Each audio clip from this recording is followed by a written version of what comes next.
చూస్తూ ఉంటుండగా ప్రభాతండి, మరి ముఖ్యంగా ప్రభాతండి ప్రసంగికులు ఎవరైతే ప్రభాతండి మాకు వినదగినటువంటి చెవులను గ్రహించగలిగినటువంటి మనస్సును అనుగ్రహించి ప్రభాతండి మేము విని విడిచిపెట్టి వారిని కాకుండా మా జీవితంలో ప్రభాతాన్ని వాడిని అనుభవించుకొని మరి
Exodus chapter 14 verses 15 to 22.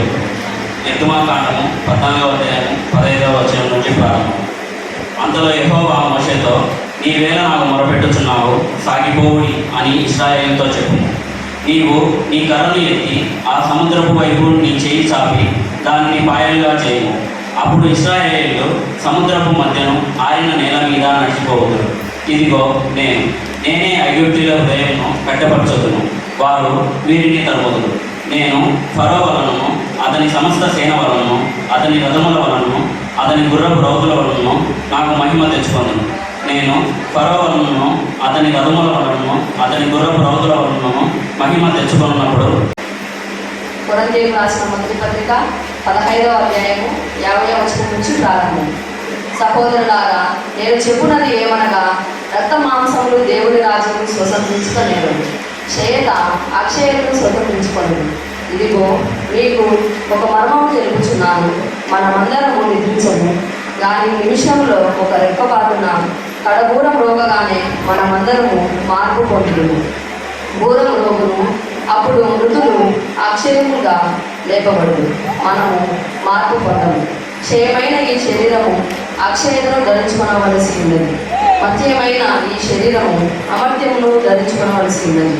ఈ క్షయమైనది అక్షయతను ధరించుకున్నప్పుడు, ఈ మత్స్యమైనది అమర్త్యమును ధరించుకున్నప్పుడు విజయమందు మరణము నెగ్గివేయుడు అని వ్రాయబడిన వాక్యము నెరవేరుడు. మత్తయి సువార్త 27వ అధ్యాయము 1 నుంచి 11 వచనములు గల దేవుని వాక్యము చదవగా విధము. ఉదయమైనప్పుడు ప్రధాన యాజకులను ప్రజల పెద్దలందరూ యేసును చంపవలెనని ఆయనకు విరోధముగా ఆలోచన చేసి ఆయనను బంధించి తీసుకొని పోయి అధిపతి అయిన పొంతిపిలాతునకు అప్పగించింది. అప్పుడు ఆయన అప్పగించిన యూదా ఆయనకు శిక్ష విధింపబడగా చూసి పశ్చాత్తాపపడి ఆ 38 నాణ్యములు ప్రధాన యాజకుల యొద్దకును పెద్దల యొద్దకును మరలా తెచ్చి, నేను నిరపరాధ రక్తమును అప్పగించి పాపం చేసినదని చెప్పాను. వారు దానితో మాకేమి, నీవే చూసుకొనమని చెప్పగా అతడు ఆమెను పోయి ఊరి పెట్టుకొనెను. ప్రధాన యాజకులు ఆ వెండి నాణ్యములు తీసుకొని, ఇవి రక్త క్రయధనం కనుక వీటిని కానుక పెట్టెలో వేయతగదని చెప్పుకొనెను.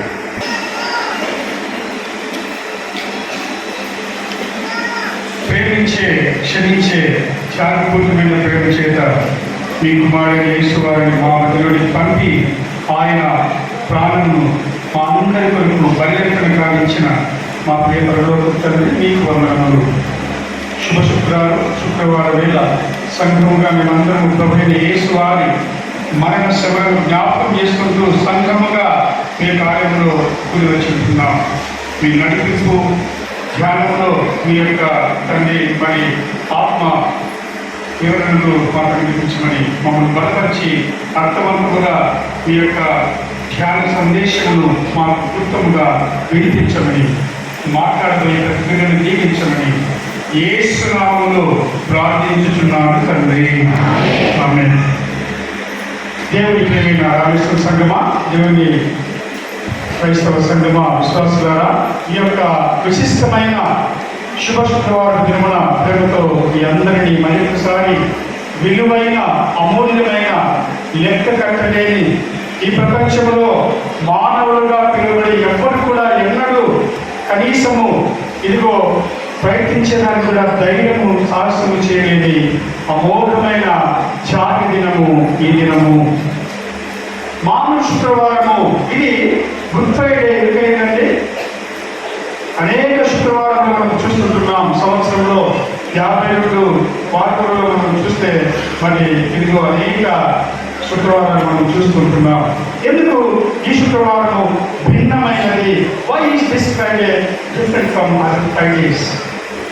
ఎందుకు ఏమా తేడా, ఏమా మరి విశిష్టతని ఆలోచన చేస్తే, ఒక నిరపరాధి మనమాది ఒక మానవుడు మానవ జాతి అంతటినీ మానవులందరినీ కుల మత జాతి సంస్కృతి తెగ ఇటువంటి వర్గ భేదములు లేకుండా మానవ జాతి అంతటికి ఒక మంచి వ్యక్తి తన ప్రాణమును ఈ దినమున అందరి పాపముల కొరకు వారి పాప బంధకాల్లో ఉంచి వారిని విడిపించి విమోచించి మనలను భగవంతునితో అనుసంధానం చేసేదానికి తన ప్రాణమును బలిగా పెట్టిన ఈ దినం గుడ్ ఫ్రైడే. ఈ వారమంతట్లో మనం అనేక ధ్యానాలు మనము మరి పట్టణ సంఘంలో చేస్తారు. మనం కూడా ఉదయకాలంలో మనం ధ్యానంలో చేసి ఉంటున్నాం. గత ఆదివారం దినమున ప్రభువైన యేసు వారి యెరూషలేములో విజయోత్సాహం చేత మంటలు పట్టుకుని అనేక మంది జయ ధ్వనుల మధ్య అందరూ ప్రభువైన యేసు వారిని ఆహ్వానిస్తూ ఉంటే, ప్రభువైన యేసు వారు అనుభవకు సాత్వికమునకు లేదా తగ్గింపుకు చిహ్నమైన ఆ యొక్క ఒక గాడిద పైన కూర్చొని ఆ యొక్క యెరూషలేము పట్టణంలో ఈ లోక సంబంధమైన రాజరిక వ్యవస్థకు భిన్నంగా సామాన్యుడిగా అల్పుడుగా మనలో ఒకడుగా ఆయన యెరూషలేములో ప్రవేశించుంటున్నాడు. గుండె చెదరిన ధైర్యం చెరిన ఆనాటి యూదులకు పర రాజ్య పాలనలో బానిసలుగా బ్రతికే ఎవరు కూడా యెరూషలేములో మీకు నేనున్నాను అని ధైర్యము చెప్పలేని మరి ఏలికలు రాజులు లేనప్పుడు ధైర్యంతో ప్రభువైన యేసు వారు ఆ యొక్క పట్టణంలో ప్రవేశించి ఉంటున్నాడు.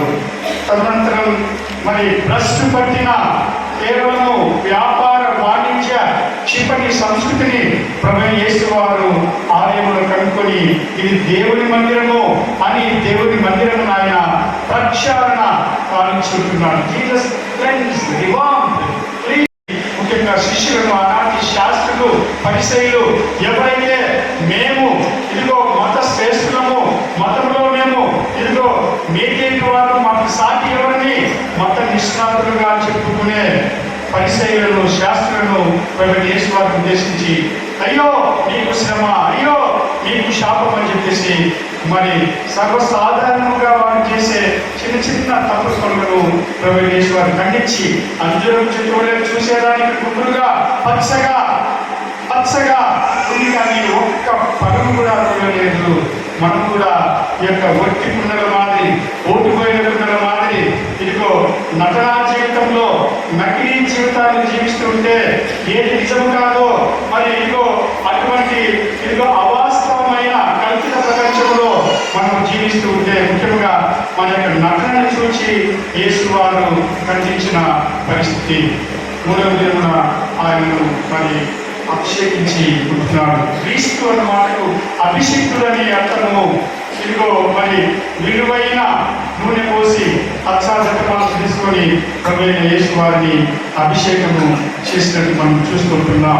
మెస్సియా అనగా లోకమంతటి పాపములు మోసేదానికి లోకమంతటి పాపములు మోసుకొని పోయే దేవుని కొరకులాగా పస్కా పండుగలో నిన్న సాయంకాలం మన వాక్యాన్ని క్లుప్తంగా వింటున్నాం. నిర్గమకాండంలో మొదటి పాఠంలో మరి మనం చదవగా వింటున్నాం. ఆరిన పొడి నేల మీద దేవుని బిడ్డలను జలములు నీరు సముద్రపు నీరు ముంచివేయకుండా పొడి నేల మీద భద్రపరిచి దేవుని ఇశ్రాయేలును రక్షించి ఉంటున్నాడు. మనం గమనిస్తే చూడండి, మరి ఆ యొక్క పస్కా బలిగా శ్రేష్టమైన గొర్రె పిల్లలు కానీ మేక పిల్లలు కానీ రక్తమును చిందించి ఆ యొక్క పాపములు వారి దోషములు వారిపైన మోపి వారి యొక్క పాప విముక్తి విడుదల కొరకు అతి విధంగా మరి ప్రభువైన యేసు వారు ఆ యొక్క నేను పస్కా బలిగా తనను తాను మరి అర్పించుకునే ఆ యొక్క పరంపరలో శిష్యులకు వారి పాదములు కడిగి మరి తగ్గింపు అనుకువ సేవ చేయాలి. సేవ చేయించుకుంటారు. We are not lords, we are not bosses, we are humble servants. You ought to be, you must be. మనమందరము సేవ చేసేదానికి మనము సిద్ధంగా ఉండాలి. సేవ చేయించుకునే దానికి మనము రాలేదు. నేను రాలేదు, నా యొక్క రాజ్యం లేదు, నా యొక్క మనస్తత్వం, నా యొక్క సేవ దృక్పథము, నా యొక్క మరి ఆలోచన విధానం సేవ చేయాలి, సేవకుడిగా ఉండాలి. సమాజంలో సంఘంలో ఏ పనులు ఏ క్రియలు నీచమైనవిగా ఏమైనవిగా మనం భావిస్తామో అటువంటి పనులు మనము చేయాలి, మంచి మరి చేయాలి. నిన్న మరి మనం అనుకున్నాం, ఒక బిందులో భోజనంలో అన్నం కూర్చొని తినడం చాలా సులభము, కానీ అన్నం మోసుకొని వచ్చి అన్ని తీసుకొని వచ్చి వంట చేసి మసి పూసుకొని ఆ యొక్క వేడిలో కింద కట్టుకుంటాం, మరి కట్టెలు పెట్టి వంట చేసి అన్ని మోసుకొని వచ్చి ఇది కష్టమైన తిన్న తర్వాత విస్తరణ చేసేది చాలా మరి తక్కువైన నీచమైన పనిగా మనం భావిస్తాం. ఏసామి అలాంటి పనులే చేసి ఉంటున్నాడు. శిష్యుల పాదములు ఆయన కడిగి ఉంటున్నాడు.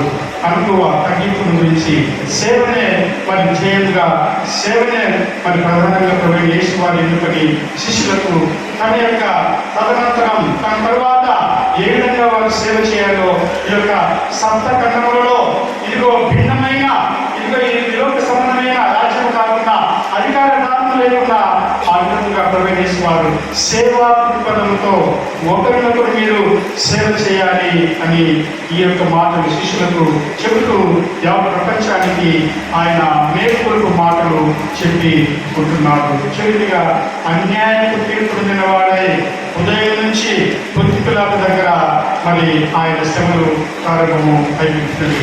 చాలా కష్టమైన మన్నుటెండలో ప్రభువైన యేసు వారు అన్యాయంగా తీర్పు మామూలుగా మన దేశంలో కూడా ఏ వ్యక్తికి కూడా ఒక మన తీర్పు ఒక శిక్ష లేకుండా అతడు లేదా ఆయనకు న్యాయబద్ధమైన అనగా న్యాయ సూత్రములు తనను తాను నిర్దోషిగా నిరూపించుకునే అవకాశము కల్పించాలి. The person before judgment should be offered the natural principles of justice. అనగా నేను తప్పు చేయలేదు, ఈ నిజం నా మీద వేశారు, నేను ఆ యొక్క తప్పు జరిగినప్పుడు మన దగ్గర ఉన్నాను, నాకు సంబంధం లేదు, నేను నిర్దోషిని, మరి కక్షతో పగతో ద్వేషంతో నన్ను ఈ యొక్క మరి నిజం నా పైన మోపడింది, నేను చేయలేదు అని చెప్పుకునే అవకాశం కూడా ఏముంటుంది. దీనినే అన్యాయపు తీర్పు అంటారు. అన్యాయపు తీర్పు పొందిన వారి మరి మన్నుటెండలో ఈ దినమున ఆయన మనందరి కొరకు తను తాను మరి వదలు చేయబడిన గురించిగా మౌనముగా ఒక మాట కూడా మాట్లాడకుండా, ఎదురు మాట ప్రశ్నించకుండా, మనము న్యాయం కోసము మరి మన గొంతులు ఒట్టి గట్టిగా మనము కలుస్తాము, కేకలు వేస్తాము, ఇది మా హక్కు అని చెప్పేసి మనము గట్టిగా పోరాటం చేస్తాము. మానవ హక్కుల సంఘంలో ఈ రాష్ట్రంలో మరి దేశంలో ఉంటున్నది. అక్కడ ఒక జడ్జి ఉంటాడు, న్యాయస్థానానికి ఏ హక్కులు ఉంటాయో ఏ అధికారం ఉంటుందో ఈ యొక్క మానవ హక్కుల సంఘంలో ఉండే స్టేట్మెంట్ అభ్యర్థులు ఉంటాయి. వాళ్ళు పోరాటం చేస్తారు. అన్యాయం, అక్రమం, దౌర్జన్యం, హింస, మరి నిష్కారణంగా ఎవరికైనా అన్యాయం జరిగితే వీరందరూ కూడా మరి గొంతులు మరి గట్టిగా అరిచి న్యాయం కోసము పోరాటం చేస్తారు. ఒక వ్యక్తి పడాల ప్రేమ్ గారు అన్యాయంగా చనిపోతున్నారు, హత్య చేయబడుతున్నారు, అందరికీ తెలుసు. ఆయన గురించి ఆయన కుటుంబం మౌనంగా ఉన్నా కూడా అనేక మంది గొంతు నింపి తమ గర్వలిపి న్యాయం కొరకు పోరాటము చేస్తూ ఉంటున్నారు.